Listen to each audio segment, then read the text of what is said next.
I waited until they were gone before taking action. I replaced every lock and had security cameras installed throughout the property. If you're watching this, make sure to subscribe and let me know where you're tuning in from. Now let me explain how I ended up hiding behind my own front door, watching my daughter-in-law parade strangers through the house as if she already owned it. Believe me, nobody saw this coming. 3 months earlier, my life had looked completely different.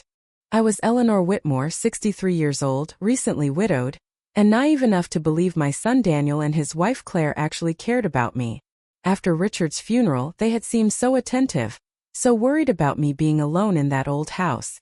Daniel had squeezed my hand gently and said I needed something new, something to look forward to, as though I were as delicate as a bird. Claire had nodded with convincing sincerity, adding that they only wanted me to be happy again. What they really wanted, though, was my inheritance. I didn't know that then. I mistook their sudden focus on my finances for concern, but when I mentioned Richard's life insurance payout, their faces lit up like it was Christmas morning. Claire quickly suggested I put the money into something stable like real estate. Daniel instantly agreed, insisting it would provide both security and purpose. So when I saw the listing for a mansion on Elm Street, I fell in love at once. It was a Victorian beauty with a wraparound porch, 6 bedrooms, 3.5 bathrooms, and enough space for the grandchildren I so rarely saw. I imagined holiday dinners, summer cookouts, and Daniel and Claire finally having a comfortable place to visit. The price was high, but Richard's insurance money covered it. For the first time in months, I felt like I was making a smart choice. Still, something told me to keep quiet. Maybe it was all the times I caught Claire's eyes narrowing whenever I mentioned spending money on myself. Maybe it was just intuition. Whatever the reason, I bought the house through a trust, hired a property management company, and kept silent. For 6 full weeks, contractors worked day and night. Fresh paint, a brand new kitchen, refinished hardwood floors, updated landscaping, the works. I wanted everything perfect before I revealed it. I pictured Daniel's face when I handed him the keys, Claire's tears of joy, the grandchildren's excitement, the fresh start we could all share. But instead of joy, I got the shock of my life. On the morning of the reveal, I arrived early for one last walkthrough. The chandelier sparkled, the marble countertops gleamed, and the master suite looked like it belonged in a magazine. My heart raced as I picked up the phone and called Daniel. Could he and Claire meet me for lunch? I had something wonderful to show them. Actually, Mom, Claire and I are out looking at houses today, he said carefully, his voice carrying that cautious tone he used whenever he expected me to push back. Family expansion, he added. My heart skipped. Are you having another baby? I asked quickly.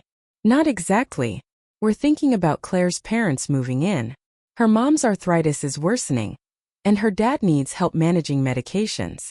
We really need more space. I smiled, thinking how perfectly the timing lined up. That's wonderful, honey. Where are you looking? This gorgeous Victorian on Elm Street, he said. 6 bedrooms, huge kitchen, ideal for multigenerational living. The problem is the price. It's far beyond our range. My stomach dropped. They were talking about my house. What was supposed to be their surprise was about to turn into disappointment when they realized they couldn't afford it. Unless, of course, I stepped in. Daniel, what if I helped with the down payment as an early inheritance? His excitement was immediate. Mom, that would be incredible. Are you sure? It's a lot of money. I'm sure. Send me the address and I'll meet you there in an hour. After hanging up, I sat in my beautiful new kitchen staring at the phone. Maybe this plan was even better than I imagined. Instead of simply handing them the house, I could let them feel like they had chosen it themselves, and then step in to help. They would see me as a partner, not a charity case. But when I pulled up to Elm Street and saw Claire in the front yard, something felt wrong. She was gesturing broadly, pointing things out while talking into her phone about my garden designs and the master suite I was creating. I parked across the street and watched. Daniel soon joined her, and together they spent nearly 20 minutes measuring windows and discussing furniture placement. They weren't looking like potential buyers, they were behaving like people who already had keys. That was when I realized my mistake wasn't in buying the house. My mistake was letting them see it before telling them it was already mine. I decided to play along. When they finally waved me over, I put on my most impressed smile and let them guide me through the home I had purchased. Claire ran her hand lovingly over the marble countertops I had spent weeks selecting. "I can already picture myself hosting dinners here," she said before leading me upstairs. She brought me into the master suite I had envisioned as my sanctuary. "This will be perfect for Daniel and me. Your room can be the one next to the guest's bath, small but adequate." Small but adequate. That was how she described the space I had chosen for myself. Daniel nodded enthusiastically, adding, "The whole layout is perfect. Mom, you'd love the neighborhood. It's peaceful, full of great neighbors. You could even walk to the park every day." I kept smiling outwardly, but inside I was calculating. In their minds, I was already reduced to the role of the elderly relative tucked away in the smallest room, grateful for whatever space they allowed me. The money I had provided would not be seen as generosity. It would become their down payment, their equity, their investment. "You could walk to the park every day," Daniel said brightly. I managed to keep a smile fixed on my face, but inside I was already calculating. They had clearly decided that I would be living here, though not as an equal. In their minds, I was the aging relative who should be tucked into the smallest room, expected to feel grateful for whatever space they offered. The money I provided would not be seen as generosity. It would become their down payment, their equity, their investment. Claire, still walking toward the kitchen, added another detail. "The sellers want cash only. No financing." Daniel sighed and explained that it had something to do with a trust situation. "Which means," he added, "we would need the entire purchase price up front, even with Mom's help. We're talking about draining her whole inheritance just for the down payment on a mortgage we still wouldn't qualify for." Claire's face fell, the picture of despair. So close to perfect, yet just out of reach. They stood there looking defeated, and I realized this was my chance. I could reveal the truth, tell them the house was already mine, and watch their joy bloom. Or I could hold back and see what they tried next. What if we looked at something smaller? I suggested carefully. Something more within our real budget. Claire's expression hardened ever so slightly. "Eleanor, this house is perfect for our needs. Daniel's father would have wanted us to use his money wisely, to invest in the future of our family. This is exactly the sort of opportunity he would have encouraged." The casual manipulation made me catch my breath. To hear Richard's memory used as leverage, twisted into justification for draining his life insurance on their dream house. And all the while she spoke of our needs, while intending to relegate me to the worst room. "You're right," I said slowly. "Richard would want us to be smart. Let me think about it overnight." That evening, I sat in my current home staring at the deed to the mansion. My name was written there in black and white, clear as day, as the legal owner. I had been so excited to hand this gift to them. Now I wondered if I should give them anything at all. The next morning, before I had even finished my coffee, Daniel called. "Mom, we've been thinking about the house all night." Claire barely slept. "We really believe this could be the fresh start our family needs." "I understand, Daniel," I replied. "It is a beautiful property. The problem," he continued, "is that we stopped by again this morning, and another family was already touring it. The realtor says they might put in an offer today." I nearly laughed. There was no other family, no competing offer. I owned the house. Daniel was lying to manufacture urgency, trying to push me into a quick decision with my money. "That's unfortunate," I said mildly. "Mom, we need to act fast. If you're serious about helping us, we need to put in a full cash offer today. Entire asking price. That would be your whole inheritance." He pressed further, adding, "I know it's a lot, but think of the return on investment. Property values in that area are only going up.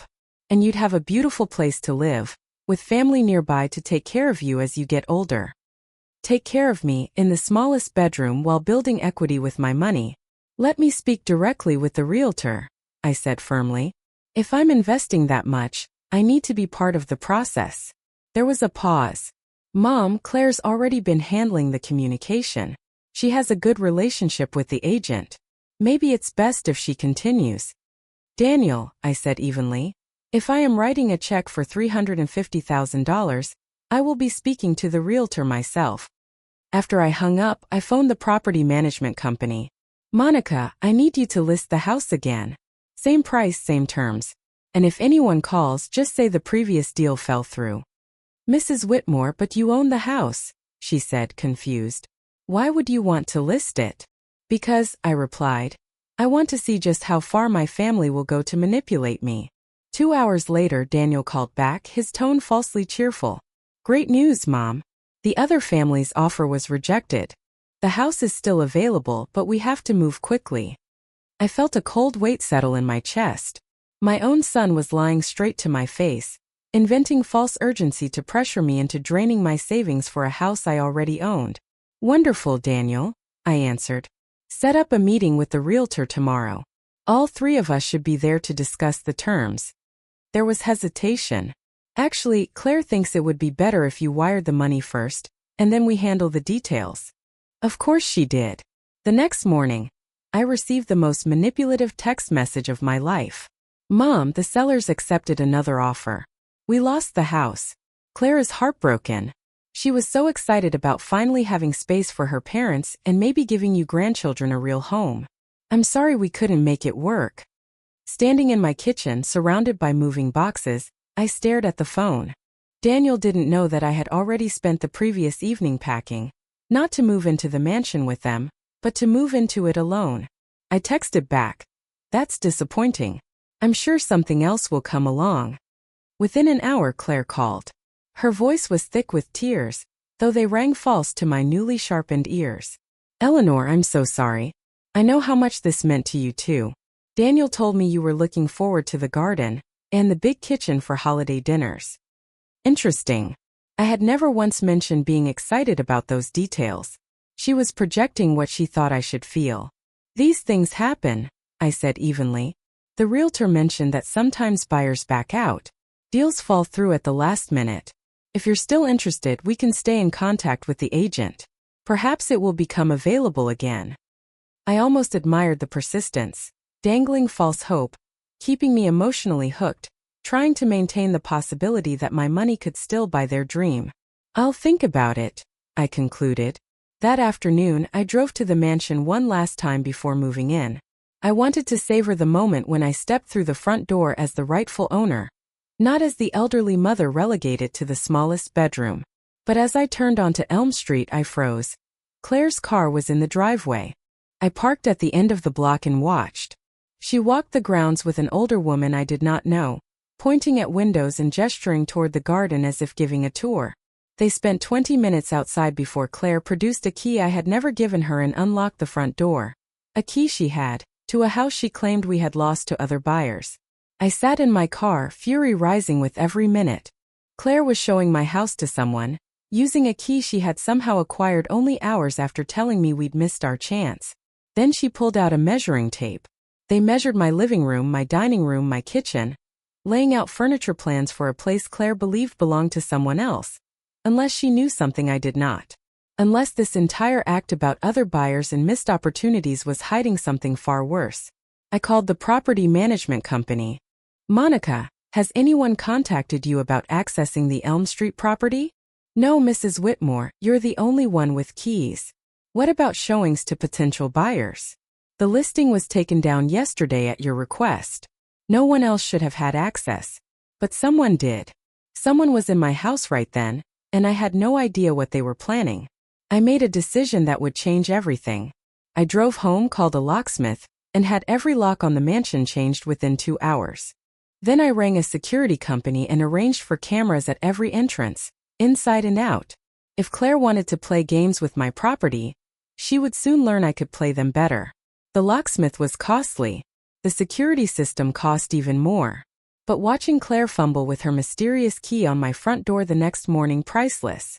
I was in the living room, boxes half unpacked and coffee in hand, when I heard someone at the door. The security app on my phone showed Claire on the porch, baffled as the key refused to work. She tried several times, then circled to the back door with the same result. She called Daniel. I couldn't hear what they said, but I watched her gesturing angrily at the house, clearly furious that her secret access had been cut off. 20 minutes later, Daniel rang. Mom, the strangest thing. Claire drove by the house we were looking at and thinks someone changed the locks. She's worried about squatters or vandalism. Why was Claire checking a house we did not own? A pause. She thought she saw broken windows from the street. She was just being a good neighbor. The lies were growing more elaborate, but they remained lies. There were no broken windows. She had been trying to enter my house with a key she should not have had. Daniel, how did Claire get a key to that house? I asked. A longer pause followed. What key? He finally said. She tried to unlock the front door this morning. I saw her on the security cameras. Silence. Then his voice, small and controlled. Your house. The sound over the line could have been him choking on his coffee, or the noise of an entire deception coming apart. Your house. He spoke it barely above a whisper. The house I had bought 6 weeks ago with Richard's life insurance money. The house I had been renovating, while they plotted to manipulate me into funding their dream home with my inheritance. The silence stretched until I thought he had hung up. At last he said, Mom, we need to talk. Yes, Daniel, we certainly do, I replied. But first you need to explain to your wife that trespassing on someone else's property is illegal, even when she thinks she's clever enough not to get caught. That evening I sat in my new dining room eating takeout Chinese off paper plates because the dishes were still boxed, and I watched security footage of my daughter-in-law trying to break in while my son prepared to explain how they had planned to steal my inheritance with emotional manipulation. It was nothing like the celebration dinner I had imagined. Me hosting Daniel and Claire, toasting their new home and a bright future. But there's a truth about rock bottom. The climb back up tastes so much sweeter when you earn it yourself. Daniel arrived at 8:00 p.m. Exactly, looking as if the last few hours had aged him 5 years. Claire was not with him, which told me all I needed to know about who was truly running their scheme. Mom, I don't even know where to begin, he said, collapsing into the living room chair I had chosen for comfort and durability. How did your wife get a key to my house? She befriended the property manager's assistant, he admitted. Told her she was your daughter-in-law, and that you'd asked her to check on the renovations while you were dealing with your grief. Monica's assistant gave her a family access key. I had to admire the audacity even as my blood boiled. So Claire has been monitoring the purchase for weeks. She found out 3 days after you signed the papers. Your bank called to verify the wire transfer, and Claire answered your phone. The lies swelled.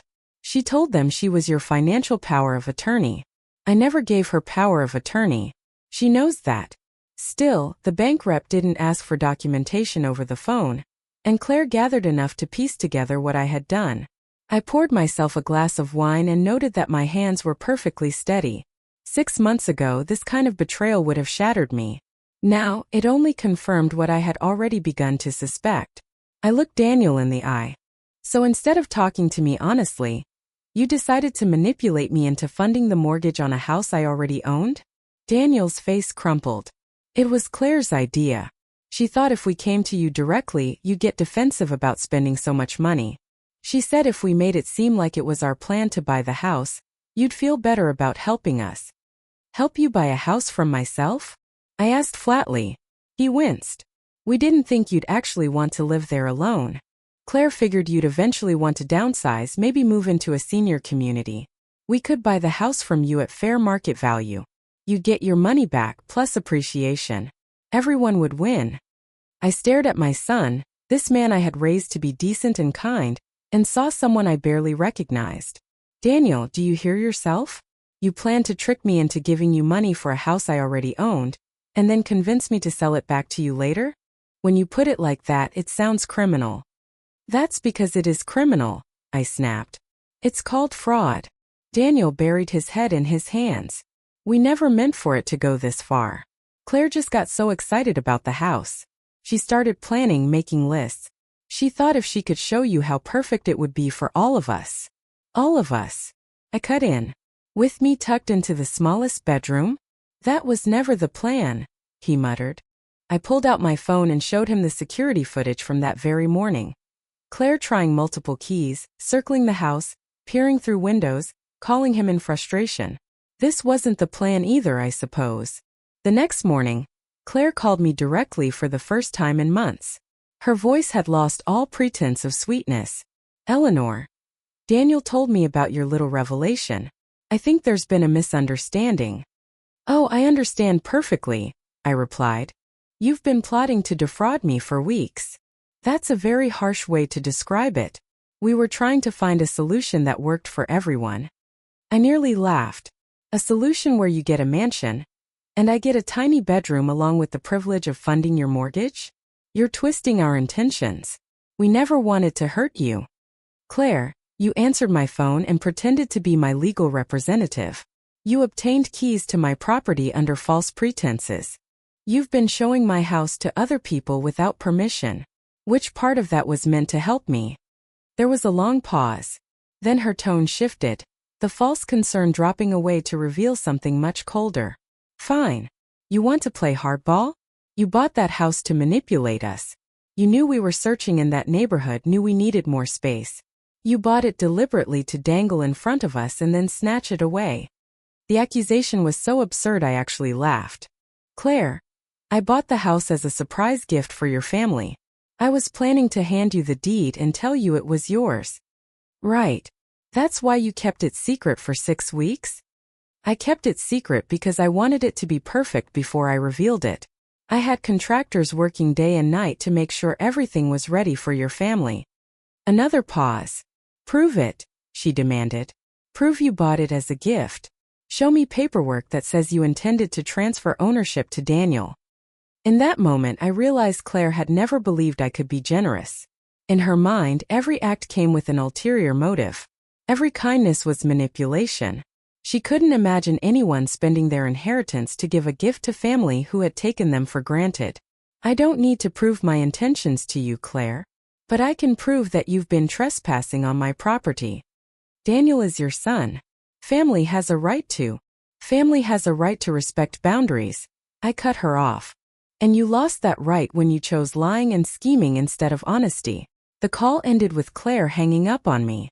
20 minutes later, Daniel called. Mom, Claire's upset. She feels like you're punishing her for caring about our family's future. Daniel, your wife committed multiple crimes. She is not the victim here. Couldn't we just sit down and talk this through? Find a way to make it work for everyone?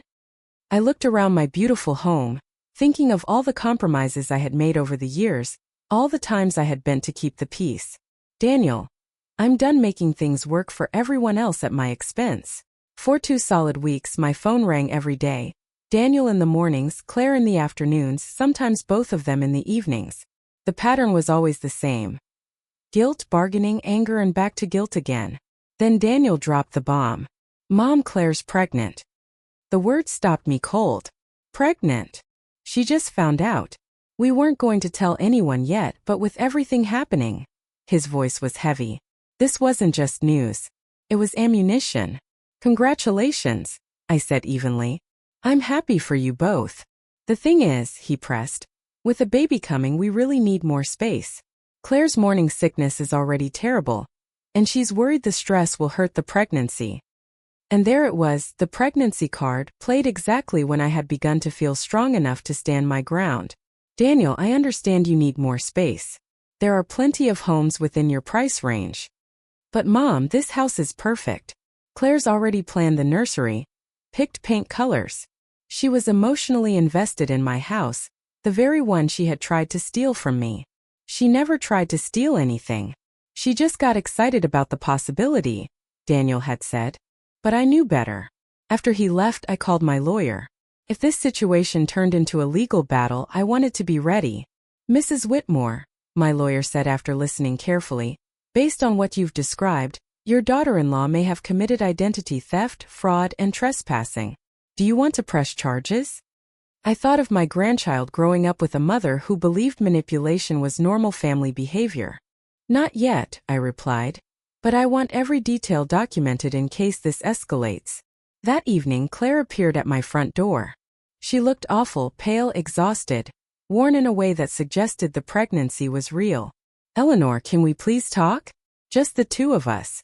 No Daniel, no lawyers, no games. Against my better judgment, I let her inside. She perched on the edge of my sofa as if she were ready to bolt at any second. I'm sorry, she said quietly. I handled everything wrong. When I found out about the house, I panicked. Daniel and I have been struggling financially more than we've admitted. His business has been slow, I haven't worked since our wedding, and we've fallen behind on rent. It was the first honest thing she had said in months. Why didn't you just ask for help?